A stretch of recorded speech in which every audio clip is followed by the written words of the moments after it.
Stephen, you've been at the football club 3 weeks now. How have you found your life at Stoke City so far? Good, I enjoyed it. I think it's it's a big challenge. Obviously, it's a difficult time to get to know everybody who works in the building and trying to get the players sort of on board with what wanting them to do, especially in such a busy period that we've just come through. So, yeah, it's been nice this week to get 3 good days training so far. And then obviously we'll finish that off tomorrow with the preparation for Rotherham. But yeah, I'm really enjoying it. It's been a good welcome from everyone and really appreciate it. I think it's important that we try and get the detail in now, actually give them an overview of kind of how we want to play and discuss what the non-negotiables are sort of going to be and whatever. But then you need a bit more than that. So today and on Tuesdays, could get into real detail about how we want to move when we've got the ball, and then tomorrow we'll finish off about out of possession type of information. So it's been good, and any coaching sort of team need that time to sit with the players and show them information that they need, and that's going to help us. So yeah, it's been important and I've enjoyed it. We can see that the standard in the training is good. I said that from day one. I think the overall quality in the group is something that we can work with, and I think, right, okay, we've got a chance here to get this kind of right the way we want it. So I think that they look as though they're enjoying it. They're coming to ask us questions, which is important. Like, we're not only just listening and nodding, they're coming to me and asking, and to the coaching staff and to Mark and Cavan, saying, can you explain things to us in a bit more detail, and we're going through things. So that's a good sign, because if they weren't having it and they weren't buying into it, then they wouldn't come and knock on the door, I suppose. After last weekend's game, I think there was a couple more injuries which brought it to about, I think, 11 players unavailable. As the week's gone on, have things slightly improved on that front? Yeah, definitely, yeah. It has improved. We've got Mmaee, he's available. I know he had to come off at the weekend's game, but he's going to be okay. And the Stevens is staying with us as well this week, which has been good to have him on a training pitch. Tyrese Campbell's been in for a full week, so he looks as though he's getting sharper. And yeah, we had really good numbers out there today, so we've only really got Gucci and Josh Loren who won't be available for the weekend. So yeah, that's a positive. You managed to bring in a couple of players in the first couple of weeks of the transfer window. What are the benefits are there in terms of getting players in early?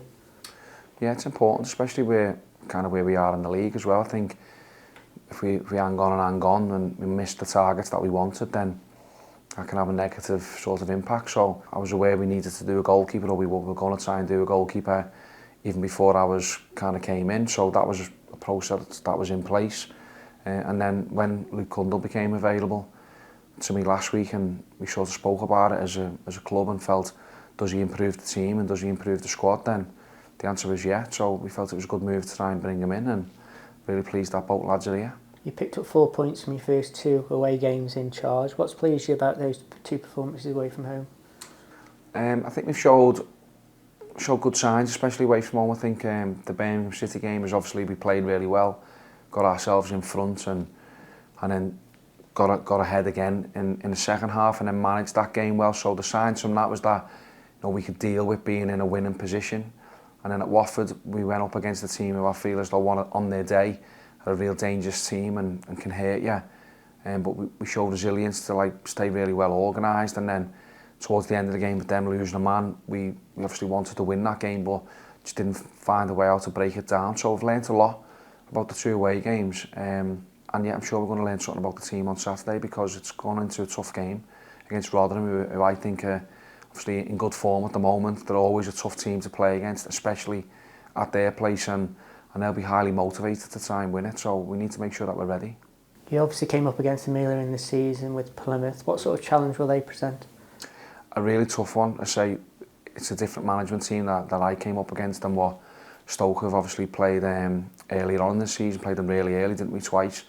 So yeah, it's a completely different sort of outfit. I know Liam and Rob Kelly really well, and it was a really tough game down at Plymouth against them. It was one that almost got away from us, and we had to work really hard to win it. So it'll be the same for us here now, Stoke. We have to make sure that we're ready to go and make sure that we're ready to compete, because that's what Rotherham do. They fight for every single first and second ball. They're really well organised, they're good on the counter-attack, and they're a huge threat from set pieces. So it's important we don't give too many fouls away, and defend any sort of set pieces or long throws that come into the box really well.